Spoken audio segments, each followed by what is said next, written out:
বাৰিষাৰে বৰষুণে তিয়ালেহি মনে মনে অভিমানী সপোনতে তুমি মোৰ হোৱা মিঠা মিঠা বেগেৰে ঢৌ খেলা মৰমেৰে পলকতে ধুমুহা হৈ নামি আহা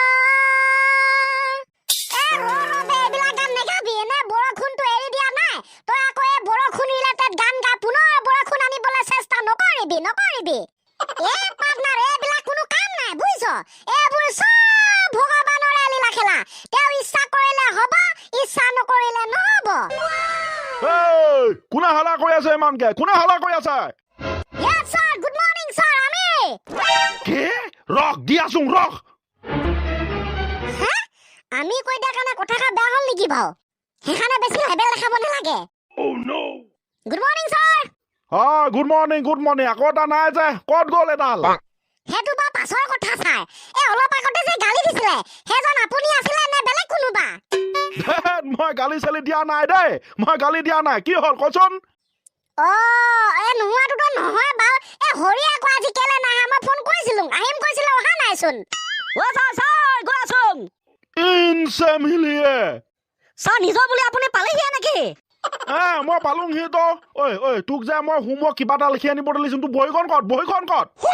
ছাৰ আপুনি তো দেখি আছে ন ৰাতিপুৱাৰ পৰা কালি পৰখিনাৰ পৰা বৰষুণ দি আছে আমাৰ ফালে আজি আকৌ বতাহ দিছিলে নহয় বতাহ ধুমুহা মই বহীখন উলিয়াই আনিছিলোঁ পটককে বতাহ জাকে ভুৰকে বহীখন উৰুৱাই আনি ক'ত পেলালাগে জানো সেইকাৰণে মোৰ লগত নাই এতিয়া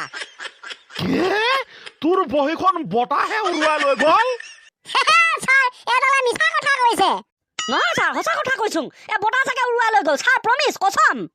জানো পাই সঁচাই কোৱা না মিছাই কোৱা না একো ধৰিবই নোৱাৰো ঠিক আছে বাৰু বতাহ ঝাকে উৰুৱাই লৈ গ'ল তোৰ বহীখন কিন্তু ইমান দেৰি তোৰ স্কুললৈ আহোঁতে যে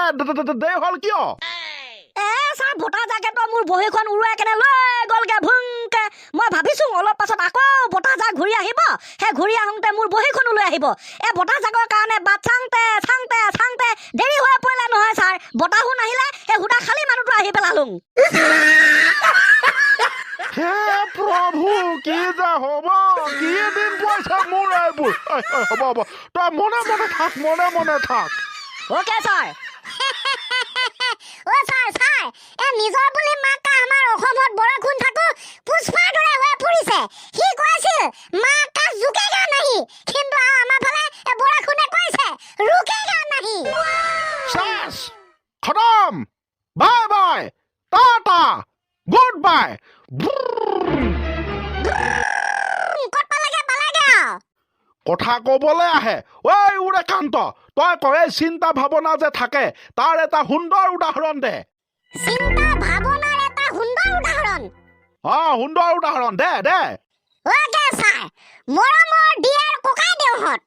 আপোনালোকে যিজনী ছোৱালী আপোনাৰ জীৱনৰ লগৰী অৰ্থাৎ পত্নী হ'ব বুলি ভাবি আছে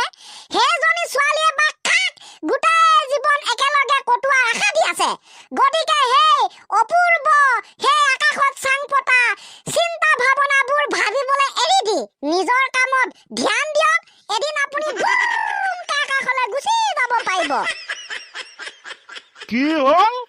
হ'ল কি ভাৱনা চিন্তা এইটো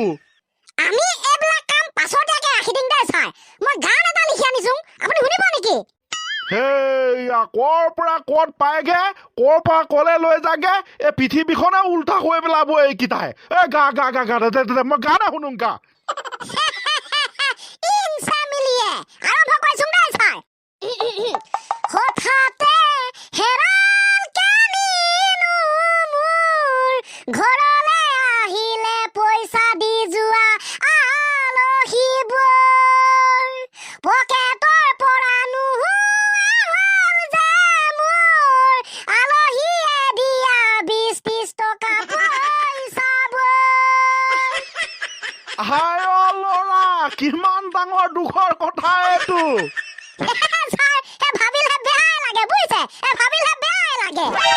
ময়ো আশা কৰিছোঁ দে অতি সোনকালে ভাল দিনবিলাক আহক চানি এটা প্ৰশ্নৰ উত্তৰ দিবি ক যে ৰজা ডাঙৰ নে হগা ডাঙৰ সাংঘাতিক প্ৰশ্ন চোন ছাৰ ৰজা ডাঙৰ নে হগা ডাঙৰ তই উত্তৰটো দে ঐ ছাৰ মোৰ মতেতো হগা ডাঙৰ আগতে আকবৰ বীৰবলৰ কাহিনী এটা আছিলে নহয় শুনিছে ছাৰ শুনা নুশুনা পাছৰ কথা কাহিনীটোকে কৈ দে তই সজাই মেলি ওকে ছাৰ তেনেহ'লে একচুৱেলি এই বীৰবল কিমান খাটাৰা এজন বুদ্ধিয়ক আছিল সেয়াতো সকলোৱে জানে লগতে ময়ো জানো মজা ছাৰ এই বীৰবলৰ যি সাহসিকতা যি মানসিকতা যি বুদ্ধিয়কৰ যি জ্ঞান নলেজ সেইবিলাকক দেখি বেলেগ মন্ত্ৰী ডাঙৰীয়াবিলাকে সহিব নোৱাৰে তাক দেখিলে জ্বলি পকি মৰে সেইকাৰণে ছাৰ এদিনাখন দুজন মন্ত্ৰীয়ে এটা সিদ্ধান্ত ল'লে যে আমি ৰজাৰ ওচৰত বীৰবলক অকণমান বেলেগ ধৰণে অপমান কৰিম তাৰ পাছত ভবা মতে কাম হ'ল ৰাজসভাত এদিনাখন সেই মন্ত্ৰী দুজনে সকলোকে মাতি লগত ৰজাও আছে বীৰবলকো মাতি এখন সভা আয়োজন কৰিলে আৰু সেই সভাখনত মন্ত্ৰী কিজনে বীৰবলক সুধিলে বীৰবল বীৰবল ডাঙৰীয়া আপুনি কওকচোন ৰজা ডাঙৰ নে হগা ডাঙৰ তাৰ পাছত বীৰবলে তো ঘপককে কৈ দিলে ৰজা ডাঙৰ কেতিয়াও হ'ব নোৱাৰে ৰজাতকৈ হগা ডাঙৰ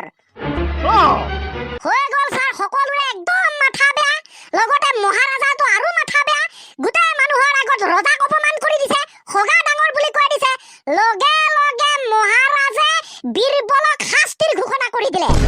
আনফালে আকৌ মন্ত্ৰীকেইটা বিৰাট ভাল পাইছে যা বেছি তেল বেলাই থাকা নহয় এতিয়া যা শাস্তি ফুকিবিগে যা সেই বুলি মনতে ভাবিছে আৰু ঠিকে ছাৰ শাস্তিটো আছিলে এইটো যে তেওঁলোকৰ ওচৰতে এখন ডাঙৰ নদী আছে সেই নদীখন পাৰ হ'লে ক'লে এখন ডাঙৰ অৰণ্য পায় আৰু সেই অৰণ্যতে বীৰবলে 10 দিন থাকিব লাগিব বাপৰে ছাৰ এই শাস্তিটো পূৰণ কৰিবৰ কাৰণে সিহঁতে নাও পাৰ কৰি সেই অৰণ্যখনলৈ গৈ আছে লগত গৈছে বীৰবল মহাৰজা দুজন মন্ত্ৰী আৰু 3জন ব্যক্তি নাওখন কিন্তু চলাইছে বীৰবলে গৈ আছে পানী হুং মাজত পালেগে পটককে ওলাই গ'ল ৰজাৰ হাগা ছাৰ লেট্ৰিন ওলালে এতিয়া কি কৰিব সেইকাৰণে বীৰবলে ক'লে বীৰবল নাওখন পাৰলৈ লৈ যোৱাচোন মোৰ একদম হাগা ওলাইছে থাকিব পৰা নাই তাৰ পাছত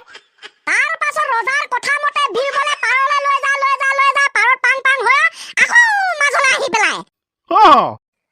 ছাৰ ৰজাটো মাথা বেয়া হৈ গ'ল ইফালে পেটটো বিষাই আছে লেট্ৰিন ওলাইছে আনফালে আকৌ বীৰবলে একদম পাৰলৈ নিছে আকৌ উভতাই আনিছে তেনেকৈ 10 বাৰ মান অহা যোৱা কৰি আছে মাই গড 10 বাৰ মহাৰাজৰ চাগে পেট চেট একেবাৰে কি হৈছে চাও একদম ৰজা একদম হাগি পাঙে হৈছে ৰব নোৱাৰি বীৰবলক সুধিলে বীৰবল কিয় এনেকুৱা কৰিছ এতিয়া দিছে বীৰবলে উত্তৰ হেৰি প্ৰভু আপোনালোকে তো মই হগা ডাঙৰ বুলি কোৱাৰ কাৰণে শাস্তি বিহিছিল এতিয়া আপুনি কওকচোন আপোনাৰ বাবে হগাটো ইম্পৰ্টেন্ট বেছি ডাঙৰ নে ৰজা হয় ছাৰ এতিয়া ৰজাই কি কৰিব তেওঁ হাগু